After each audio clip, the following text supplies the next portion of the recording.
na unti-unti nang nabubuo ng mga netizens ang issue tungkol sa ugnayan ni Andrea Brillantes at Daniel Padilla na may kinalaman daw sa hiwalayang Katniel. Sa IG story kasi ng celebrity BFF ni Andrea na si Bea Torres, tila nagpaparinig ito sa issue grooming o pang-uuto ng mga adults sa mga mas nakakabata sa kanila, particular na sa mga menor de edad. Pero kung totoong patama ito kay Daniel, mukhang kinumpirma na raw nito na totoo nga ang cheating allegations between Andrea at DJ. Anong say nyo dyan, di ba? Ayan. Kasi hindi rin natin alam kung sino pinatatamaan ni Bea Torres. Pero dahil best friend siya ni Andrea, kahit paano may alam siya. Sa istorya. Di ba sa istorya, Yeah. di ba? Oo. Pero ayaw natin mag 1+1, di ba? Correct. Pero alam mo, di ba may detalye sa isang showbiz website, di Yes, ba? oo. How true, di ba, na umamin di umano si Andrea Brillantes mismo kay Catherine. Oo. Bernardo. Na sila na? Hindi na may Hindi, something na nangyari sa kanila ni ano. Pero that was 2021. Oo, Yung parang year ano. na yon. Inamin niya na Nabasa mo ba? Hindi umano, yes. Okay. Hindi umano, ang claim nga nung source ay 2021 pa raw nangyari yon. Hindi ngayon.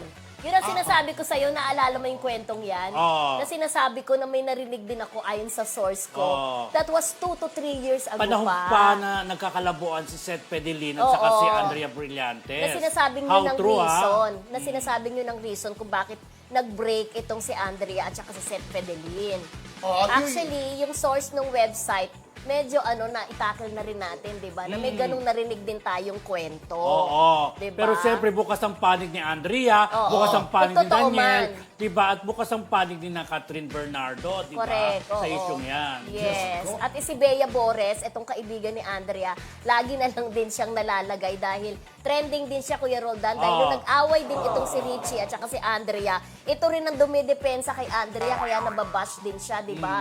Pero, sabi nga ni Richie, time is the ultimate truth teller, kumbaga Parang sabi nila.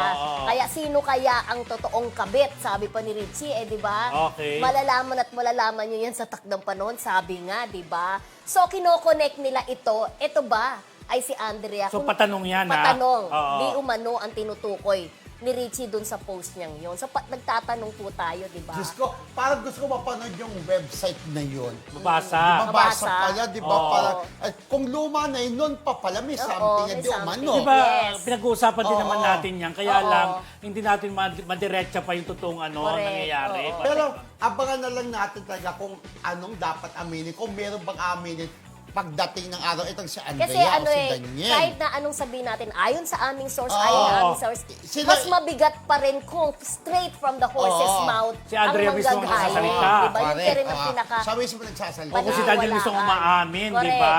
Yes. Pero, Oo. if ever na umamin sila, talagang makukuha ni Catherine ng simpatya ng mga Nakukuha na nga niya ngayon Yan, Oo. Kung halimbawa Oo. mas lalo, Correct. di ba? Parang gusto Oo. ko mag-stretch, no?